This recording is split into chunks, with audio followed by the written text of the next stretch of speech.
दोस्तों किसी समय डीटीएच इंडस्ट्री राज कर रही थी। बहुत से लोग डीटीएच कनेक्शंस को अपने घर पे इंस्टॉल करवाया करते थे। मैं उस समय की बात कर रहा हूं जब केबल टीवी का जो है कहीं ना कहीं रुझान कम होने लगा था। लोग एक डिजिटल केबल की ओर बढ़ने लगे थे और उसी के समय डीटीएच इंडस्ट्री ने अपने पैर फैलाए और लोगों के घरों में जो केबलों का जंजाल हुआ करता था उसको कम करने की पहल की। और सबसे बड़ी बात यह थी कि बारिश के मौसम में नो सिग्नल की सबसे बड़ी समस्या आया करती थी केबल टीवी पर कि 1 से 2 दिनों तक टीवी चैनल्स ही नहीं चल रहे हैं। उन समस्याओं को दूर करने के लिए डिश एंटीना का आविष्कार किया गया कि आपके छत के ऊपर एक छोटा सा डिश एंटीना लगा दिया जाएगा, वो आपके चैनल्स को रिसीव करके आपको देगा। ज्यादातर अगर मूसलाधार बारिश हो रही है तो थोड़ी देर के लिए 5 या 10 मिनट के लिए आपके सिग्नल बंद होंगे और उसके बाद जो चैनल है वो वापस आपके चालू हो जाएंगे, तो कोई भी रुकावट आपको महसूस नहीं होगी आपके मनोरंजन में। तो दोस्तों ये कुछ टेक्नोलॉजी थी जो कि हमारे डीटीएच इंडस्ट्री में आई थी और लोगों को कहीं ना कहीं अट्रैक्ट कर रही थी। अगर मैं उस समय की बात करूं तो ये बहुत अच्छी चीज थी क्योंकि लोगों को जो है एक ऐसे मनोरंजन की तलाश थी जो कि बिना रुकावट रोक टोक के चलता रहे। और केबल टीवी के आपको पता ही था कि हालात क्या थे, झरझर झरझर झरझर आया करता था मोस्टली चैनलों के ऊपर। पिक्चर क्वालिटी भी इतनी इंप्रूव नहीं हुआ करती थी। कुछ चैनलों पे जो पिक्चर क्वालिटी थी वो काफी चीटियों जैसी आया करती थी, काफी खराब आया करती थी और कई चैनल साफ चला करते थे। और केबल टीवी पे अपनी मनमानी किया करते थे, कभी कोई चैनल लगा दिया तो कभी कोई चैनल हटा दिया।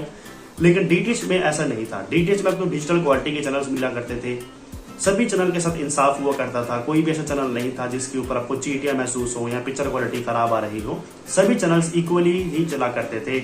हर एक भाषा के चैनलों को जोड़ा गया, जबकि केबल टीवी में आपके भाषा के चैनल जो है अगर आपको देखने हैं तो वो केबल टीवी से आपको रिक्वेस्ट करनी पड़ती थी कि भाई चैनल लगाओ, फिर भी वो लगाते नहीं थे। लेकिन डीटीएच में ऐसा ही हुआ कि भाई आपके मनपसंद चैनल जो थे वो आपको पहले ही मिल जाया करते थे, तो आपको ज्यादा झंझट नहीं करना पड़ा। तो कहीं ना कहीं केबल टीवी के बाद डीटीएच इंडस्ट्री ने काफी अच्छा खासा राज किया। लेकिन समय दोस्तों बदलता है, आज नहीं तो कल सभी को जाना है।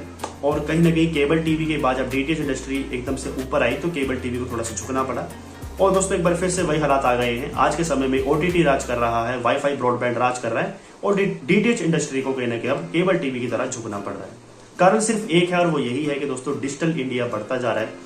लोग जो है अब ऑनलाइन की ओर बढ़ने लगे हैं, अपने घरों में वाईफाई कनेक्शंस इंस्टॉल कराने लगे हैं। वाईफाई कनेक्शंस इंस्टॉल कराने के पीछे कई वजह है। बच्चों की ऑनलाइन पढ़ाई का होना, वर्क फ्रॉम होम होना, यूट्यूब का आविष्कार होना। यूट्यूब पे बहुत से लोग जो है डिजिटल क्रिएटर्स बनने के लिए तैयार हैं, बन चुके हैं और मोस्टली अब जो है घरों से ही काम कर रहे हैं। और कहीं ना कहीं वेबसाइट्स को डेवलप करना, वेबसाइट्स का काम करना, ट्यूटोरियल्स तैयार करना और न जाने ऐसे कई काम है जो कि हमारे लिए ऑनलाइन ही इजी हो जाते हैं। और उसी के साथ साथ अगर हमें ऑनलाइन ही मनोरंजन को देखने का मौका मिल जाए, OTT subscriptions, Prime Video, Sony LIV, ZEE5 जैसे तमाम ओटीटी एप्स हमारे इसी इंटरनेट के माध्यम से चलने लगे, तो लोग सोचते हैं कि भाई जहाँ हमें अपने वाईफाई का रिचार्ज कराना है तो थोड़ा सा अगर हम इन ओटीटी सब्सक्रिप्शन का भी रिचार्ज करा लेते हैं तो कोई बुराई नहीं, हमारा जो मनोरंजन है वो एक साथ चलता रहेगा। और डीटीएच की क्या जरूरत है? डीटीएच में एक तो आपको 300-400 रुपए का हर महीने रिचार्ज भी कराना पड़ेगा, ऊपर से इतनी भारी भरकम विज्ञापन भी देखने पड़ेंगे क्योंकि हम कोई भी मूवी टीवी चैनल पर देख रहे हैं तो उसमें विज्ञापन भी देखने पड़ते हैं। जबकि हमारे ओटीटी प्लेटफॉर्म पर ऐसा सिस्टम नहीं है, आपको विज्ञापन नहीं दिखाई देते, आपको सिर्फ मूवी ही दिखाई देगी बिना कोई रोक टोक के, एड ब्रेक के। तो लोगों का रुझान जो है वो धीरे धीरे ओटीटी की तरफ बढ़ने की वजह से डीटीएच इंडस्ट्री को भारी नुकसान झेलना पड़ रहा है। दोस्तों आपको मैंने मेन जो इन्फॉर्मेशन है वो दे दी है कि डीटीएच इंडस्ट्री कैसे उभर कर आई थी और कैसे डूब रही है। उसके कारण जो है दोस्तों वो समय के साथ जो है हमें देखने को मिल रहा है। ओटीटी और वाईफाई कनेक्शन से ज्यादा प्रभाव होने की वजह से डीटीएच इंडस्ट्री को नुकसान झेलना पड़ रहा है। नुकसान इस तरीके का हुआ है कि करीबन 76 लाख ग्राहक इन डीटीएच ऑपरेटर्स को छोड़कर जा चुके हैं। डीटीएच ऑपरेटर्स जैसे कि dish TV, DTH, Tata play, Airtel digital TV और सन डायरेक्ट, इन चारों मेजर डीटीएच प्लेटफॉर्म्स जो भी हमारे बीच चल रहे हैं इनको भारी नुकसान झेलना पड़ रहा है अपने दर्शकों को खोने की वजह से। क्योंकि दर्शकों को भी कुछ नया चाहिए, दर्शकों को भी कुछ ऐसे अट्रैक्टिव प्लान्स चाहिए जो कि उनको अट्रैक्ट करें। लेकिन सबसे बड़ी जो डीटीएच के ऊपर मार पड़ी है ना, तो जहां एक तरफ वाईफाई और ओटीटी की तरफ से पड़ी है तो दूसरी ओर हमारी ट्राई की तरफ से भी पड़ी है। जब तक ट्राई के रेगुलेशंस केबल टीवी और डीटीएच के ऊपर लागू नहीं थे तब तक डीटीएच इंडस्ट्री और केबल टीवी ऑपरेटर्स अच्छे से काम कर रहे थे, लोगों को अपने मन मुताबिक प्लान्स दे रहे थे, अच्छे खासे चैनल्स भी ऑफर कर रहे थे, सस्ते कीमतों में ऑफर कर रहे थे। लेकिन जैसे ही ट्राई का रेगुलेशन हमारे बीच आया है तभी से जैसे कि नेटवर्क कैपेसिटी फीस हमारे बीच थोपी गई, लागू की गई, तभी से डीटीएच इंडस्ट्री का नुकसान होना शुरू हो गया और ग्राहकों को भी महंगे प्लान्स का जो है बोझ उठाना पड़ा।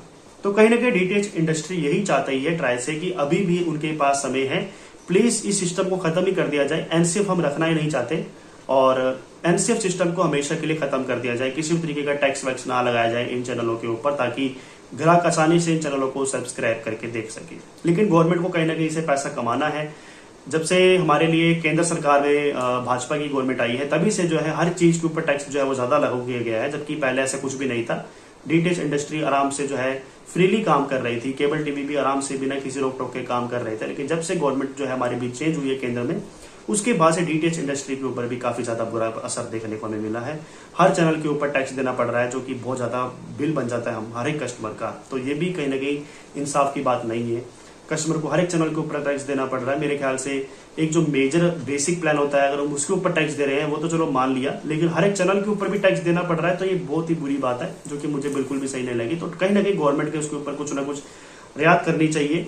ये गवर्नमेंट के ऊपर, ये दोस्तों की गवर्नमेंट क्या करती है। वैसे रिसेंटली ट्राई की ओर से सुझाव तो दिया गया है कि भाई एनसीएफ सिस्टम को खत्म किया जा सकता है, और या फिर डीटीएच ऑपरेटर्स के ऊपर सौंपा जा सकता है कि वो अपने हिसाब से जैसे भी एनसीएफ प्लान को मैनेज करना चाहे करें। लेकिन फिर भी कहीं ना कहीं जो है इम्पैक्ट जरूर देखने को मिला है, और सबसे बड़ी वजह आपको मैं बता ही चुका हूं कि आखिर क्या है। आपको क्या लगता है, ऐसी कौन सी बड़ी वजह है जिसकी वजह से डीटीएच इंडस्ट्री विफल हो रही है, पिछड़ रही है, पीछे हो रही है? अपनी राय कमेंट बॉक्स में आप जरूर दे सकते हैं। इस न्यूज के लिए मैं दैनिक भास्कर का तहे दिल से धन्यवाद करना चाहूंगा। उनका जो क्रेडिट है वो इस वीडियो में रहेगा, क्योंकि उनकी ओर से जो भी आर्टिकल पब्लिश किया गया था उसी के हिसाब से मैंने आपको इन्फॉर्मेशन यहाँ पर पहुंचाई है।